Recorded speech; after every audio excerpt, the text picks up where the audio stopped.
Hi, everyone. It is Barbara Biziou, and this is Women's History Month. And I am really excited to have my friend and colleague, Robyn Hatcher, here with us today. So I'm going to read you a little of her bio because I can't always remember everything she's done because she's pretty amazing. So she is a keynote speaker, communication expert, and consultant. And she was a former actor. I love that you were on soap operas. I think that is like so fabulous. She's passionate about helping organizations and individuals improve productivity and engagement by lessening the drama, which I'm going to underline that because we're in so much drama right now, right? In their workplace and their lives. She is a certified speaking professional, neurolinguistic program practitioner, and exactly what to say certified. She also does something that I love. She has a wonderful book and she talks about the different actor archetypes that all of us can really hone in on to make our communication better. And what I love about you, Robyn, especially in this day and age, is that you're really teaching people how to hone their message, to own it and to really get it out, because more than ever, 2025 is a year when we need to really be able to speak our truth and to do it with power and passion. Right, right. It's Yeah. not about I'm right, you're wrong, but it's how do we communicate in a way that is respectful and Hmm. powerful. And I think you're really, really good at that. So I'm going to turn this over to you. I love the fact,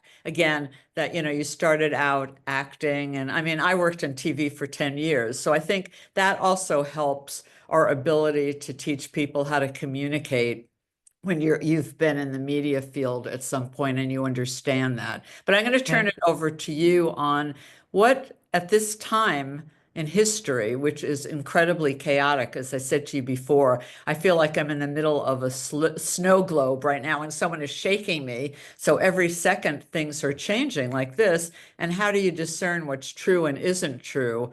Which for me is really one of the reasons why I like to teach people how to access their intuition so they have Hmm. a GPS to start to tell what's true and isn't true. But that's a whole other story. So let me Right, turn it right, over right, to right. you.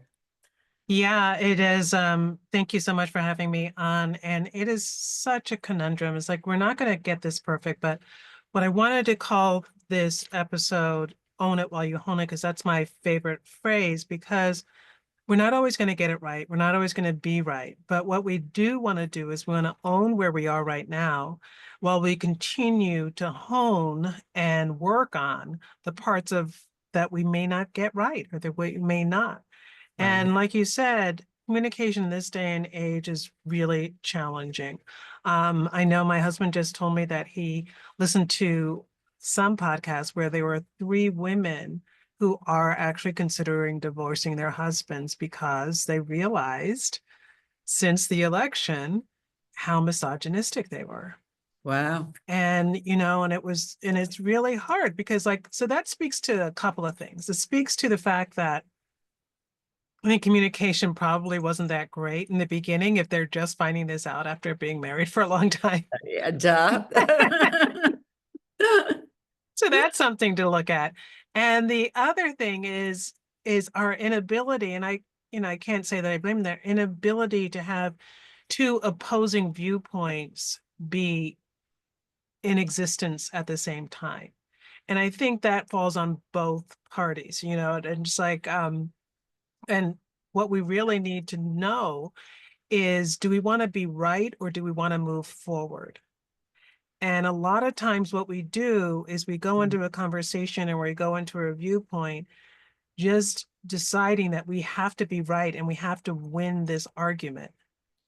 And as someone I just heard somebody say it today, it's as if we have these conversations and as if we're expecting there to be an outside referee out there that's going to, at the end of the conversation, come in and say, Right. okay, the winner is, but there isn't anybody like there out there. Right. And it really isn't about being right. It's about how we can move forward while still validating and valuing the existence of the other person. Well, that is so important because we don't have that many role models of that anymore. Right. And I notice a lot of my younger clients too, or the ones who have young children, are baffled by Yeah. these people in power who are not respectful in their conversations at all, Right. who are Right. putting people down. And, we don't want to go that low. And I agree with you. How do we have these respectful conversations where you can actually listen to someone else and maybe even learn something? No one is Yeah. 100% right and 100% wrong, at this moment. Yeah. I love that you said learn because I learned this a while ago. There were three ways that we listen to people. We either listen to win, which is to, we're going to win the argument. Like I said, that referee's going to come out, we're going to come out the winner. Right. And then sometimes we listen to fix. We're trying to listen and how we're going to correct and fix that Right. person because we know right, so we can fix the situation. And the most powerful way of listening is to listen to learn. And that is to learn what is going on with that other person, why, and it goes hand in hand with the other thing I like to say is ABC, always be curious. Mm, Because we need to be curious as to why that person is like they are. right. And in addition to that, why are we so triggered by it? I Why are love we, that you're saying yeah. that. Yeah, because there's something, it's both ways. It's like and usually it has to do with somebody is stepping on somebody else's values or their sense of self. Right.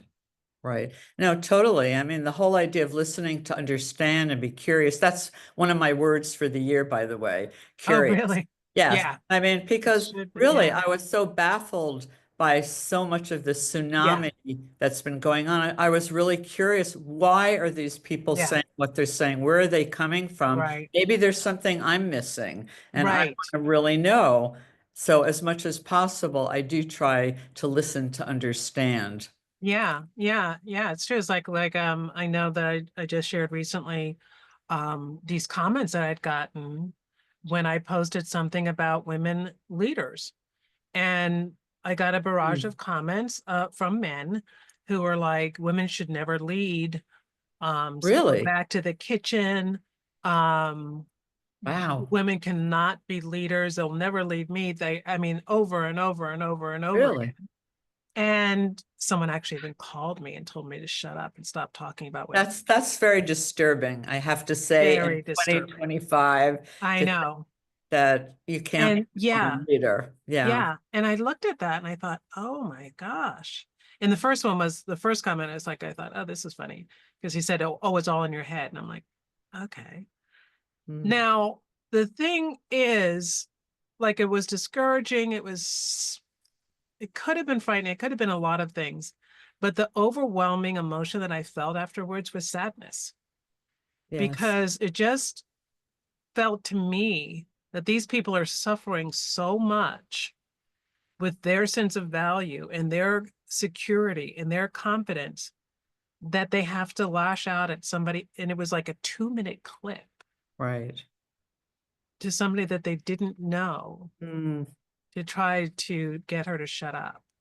Yeah. And I think that's really good for people to understand, whether it's your personal life or you're in business or in a meeting, that when people are lashing out in that kind of bully energy, it means that they're feeling pain in some Yeah, way. They're feeling less than in some pain. Otherwise, you don't need to do that. You really don't. exactly. Exactly. There's an analogy, a story that I heard once by Tara Brock. I don't know if she was the first one to say it, but that's where I heard it, and where she was talking about, if you're walking through a forest and you see or hear this really horrible sounding dog snarling and growling, and you're getting closer and closer, and you think, oh, I've got to go get game warden to put Mm, this dog to sleep. There's obviously something wrong. That's terrible, and I'm afraid of it. And the closer you get, you see that dog's back leg is caught in a bear trap, mm, wow. and that's Yeah. why it's so violent.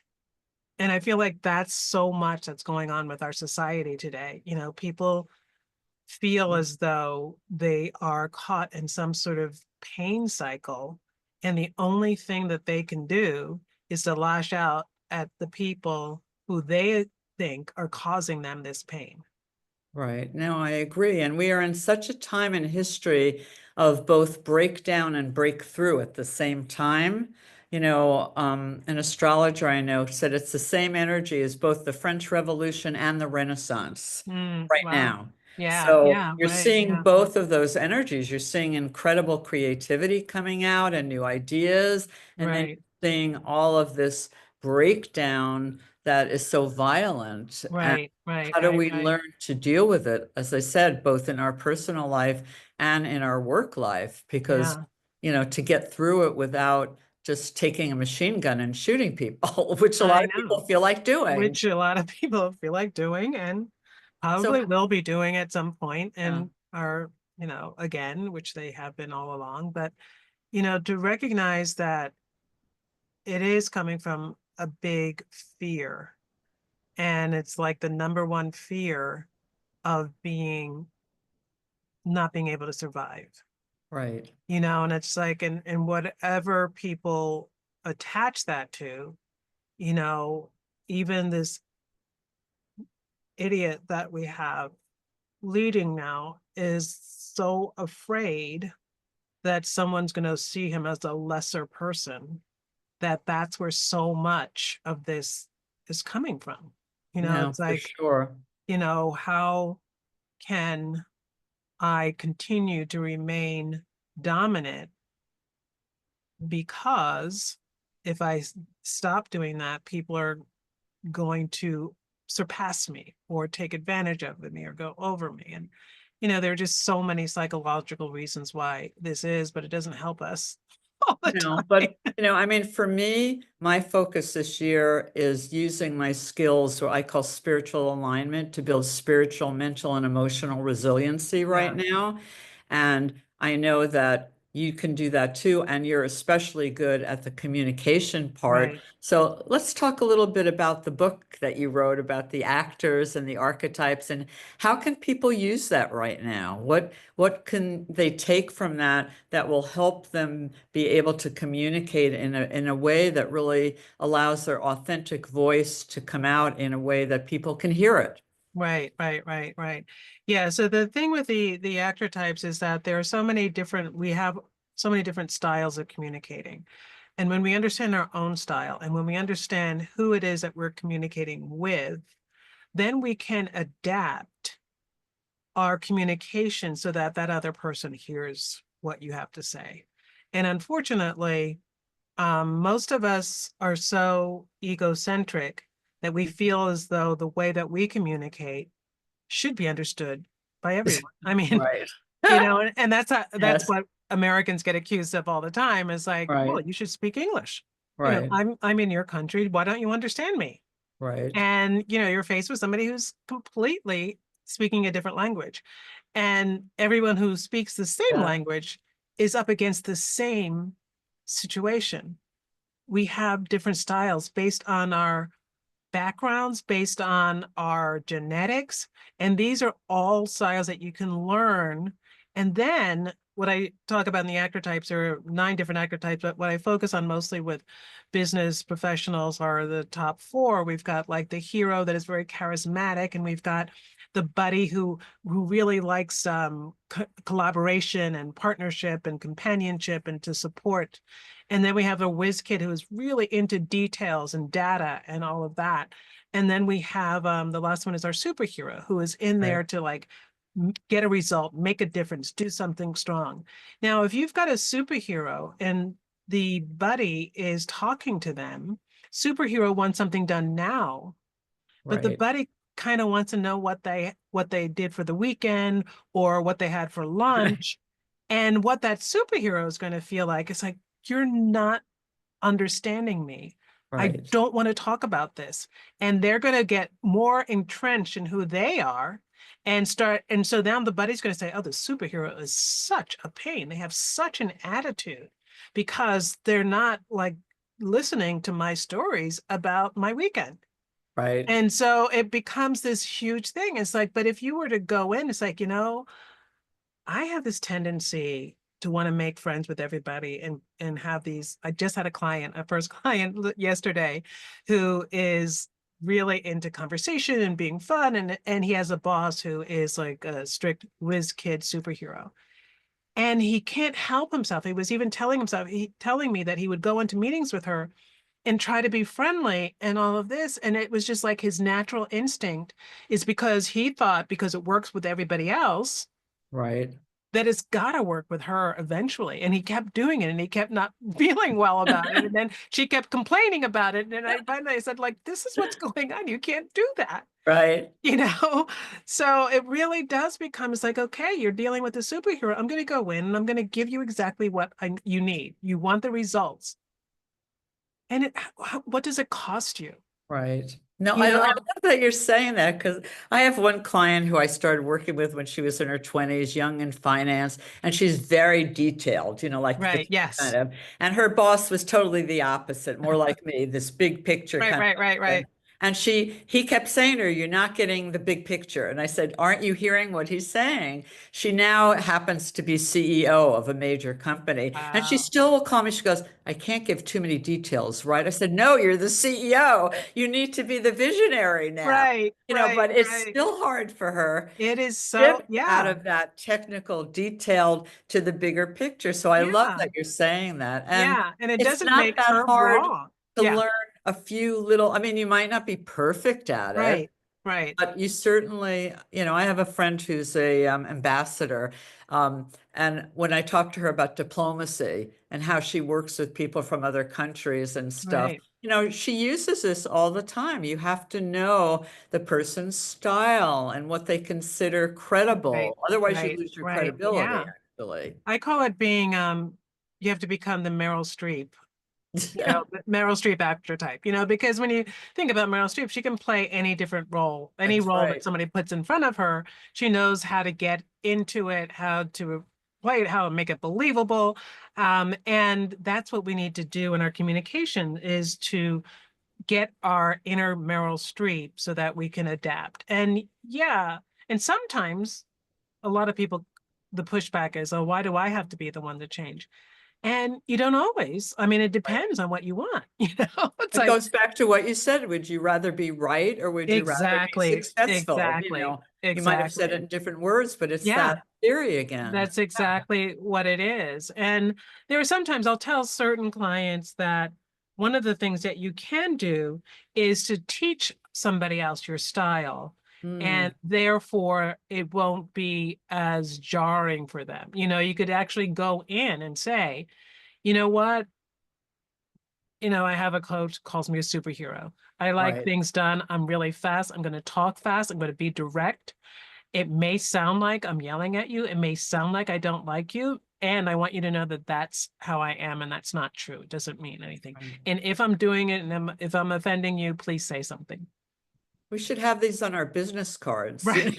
On the back, it should have your style that when you give it to them, they know who they're talking to and who they're relating to. Exactly. Yeah. Exactly. I know that would be really fun. Yeah. Some clients will say, oh, maybe we should just put it on our offices, but we are, Yeah.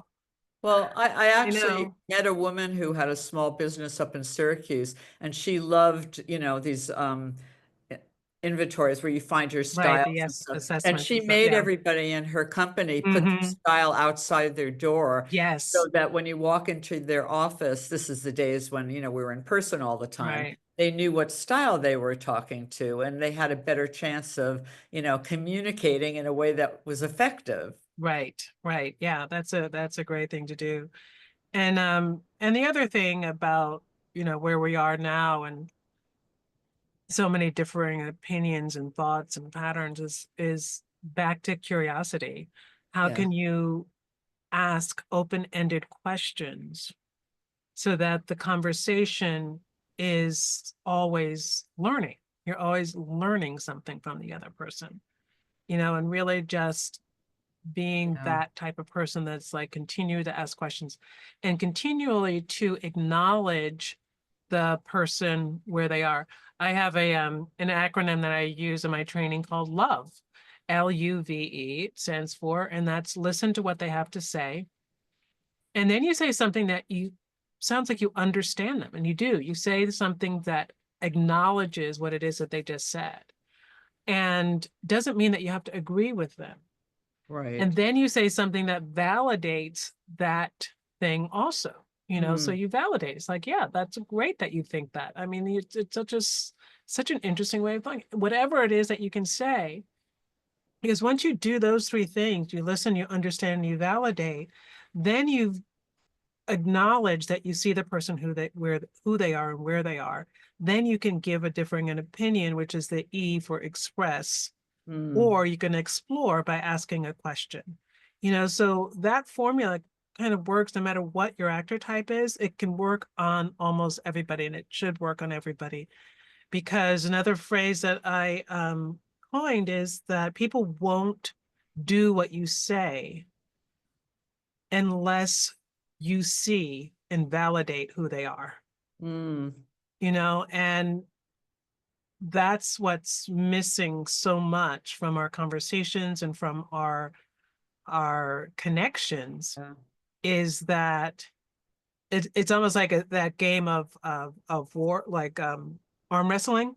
It's Right. like, you validate me first. No, I want you to see me. No, I want you to see me. And so nobody gives in, and then we're just fighting all the time. So And how do then you translate that if we're in a meeting with like 10 people on Zoom, just say, because in person it's a little bit easier. How can you bring that kind of model or energy to a group meeting? invalidating the love formula. Well, I get that a lot around the actor types, and I've really done some thinking about it. And what you do in a group meeting, it sounds a little conniving, but you want to see who has the most power. Mm-hmm.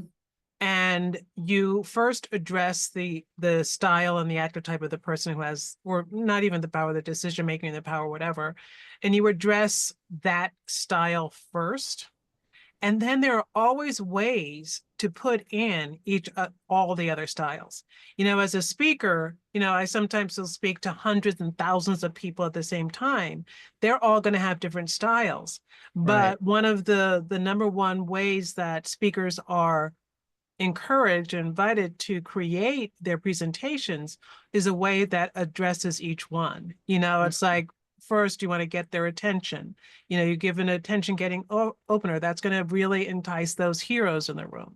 Then you tell people what you're going to tell them. That's going to help the whiz kids who need to know. Right. Then you give them then you say something fun and friendly. That's going to warm up the buddies. Then you give them the agenda of what you're going to talk about, or you give them outline or an overview, and that's going to show the superheroes that you've got a result at the end of this. I love it. So Yeah. right in the beginning, Yeah. you've actually spoken to all four types. I think that, I mean, we should be teaching this in second grade, I Yeah. mean, fourth grade. No, really. I mean, Yeah. kids need to learn this from a younger age, but, Yeah. hopefully their parents will start sharing it and maybe you'll train someone to teach it in the school system. Yeah, that would be something. That would be No, pretty because you're absolutely amazing. right. We need that. Yeah, and I always think when we talk about communication, it means the word comes from the root word that means to make common. And Mm, we've lost that a little bit. So hopefully in this crazy time, that we can go back to center and ground again. That's where to me the emotional positive intelligence comes into it, gives you the tools to at least ground, to stop for a minute and then to use like models the way you have, to right. really express it and get out your message in a bigger way. So since this is Women's History Month, who do you consider the best communicators? I don't mean to put you on the spot. We haven't talked about it. I mean, obviously you're a great communicator. I wouldn't have you on here, but are there any women out there that you consider really great, role models for communication now? Huh, that's a great question. I You could think about it. You don't need have to to answer this think second, about but that. Do you have one that you're thinking of? I have to say that Jane Fonda's speech the other day at the SAG, I think it was the SAG Oh Awards. yeah, I missed the I SAG Awards. I thought that was really very powerful and heart-centered both at the Right, same time. right. You She know, she is great. There are Yeah, and I have a really bad memory for remembering like things of the spot. But yeah, there are some amazing women out there, and I remember hearing some speeches that It's okay, but it's so yeah, important when I really look at it, like what you said with the backlash for what you posted. right. That at this point, I would have thought, to be honest, that women would be at least half of the workforce up in I C-suites and know. stuff. I know. Oh, So I it's a know. bit It's so foolish. disappointing. Yeah, it is very disappointing. And actually who comes to mind most would I can't remember, I didn't think about her as Michelle Obama. Yes, I well, mean, for yeah. sure. Yeah, Yes, Michelle Obama is an amazing communicator. yes. She is an amazing Yeah, communicator. I she hits agree. every single necessary thing out there. Yeah. Yeah. So, hopefully, women can learn better skills so they could speak up for themselves. Because as you know, women in the past have not spoken up for themselves and have sort of kowtowed. I mean, I worked at CBS a million years ago, back in the 90s. I was Mhm. working on a television show and I came across the CBS what is it, like the book for, Oh, people who right. work there. And it was geared to the secretaries, okay? And in it, it said how important it was to get your boss's coffee hot on time, to smile, to wear lipstick. It sounded like an airline stewardess manual. Right. Oh my This was at gosh. CBS in the 90s or the And 80s, then and not, I'm oh my going, gosh. it's like really hard to believe, but I guess people still believe it today, I right? know. And that's what's so sad. I mean, like, yeah, just what you're saying is that to get that reaction in 2025, it's just like, wow, when is this going to end? And I don't know if you saw it. I saw the musical Suffs, Yes, I love which sub. is so wonderful, so Yeah, well done, so informative. And here we are, what, hundreds of years I later, know. So still fighting what the same advice fight. do you have for younger women out there who are especially coming into whether it's the workforce or politics or, Yeah. thing? What The would you thing, advise them? yeah, is to really stay focused on your purpose. Mm, And I feel like, and that's why I love the saying, own it while you own it, because you need to own your purpose. And that's what's going to push you forward. I mean, it's not, and it isn't even about women's rights or all these rights. It's like, what are you doing for society? How are you making the world a better place? How are things going to be different because you are here? And when you're mm, focused on that, then all of this right, garbage, all of this stuff that's being said to hold you back, it's like, oh no, I can't be held back because if I'm held back, then I can't do X. And I feel like that's something that's been missing and our yeah, sense of purpose and our sense of value of what it is that why we're here in the world. And it gets weaker and weaker. It's like we're not here to go viral on TikTok. right, It's like right, that's not the purpose that we were born for. We were born to make a difference in somebody's life. And even if it is through TikTok, what's the difference that you're making in somebody's life rather right, than just getting them to click on something? It's yeah, like really, if we can focus on that, because we all have that power inside of us, we all have the gold inside of us, and just own that and go out and continually improve because we're never going to be perfect. There is no there. right. We've got to be here. Absolutely. Well, I love that. And I am so glad that we have this conversation today. And for anyone who wants to reach Robyn, we're going to post her website so you can find her. And let's just all, remember we're on this journey together. It's not a solo journey, and we're here to support and help each other. So thank you, Robyn. I am Thank so you, Barbara. excited that you've been here and to be continued.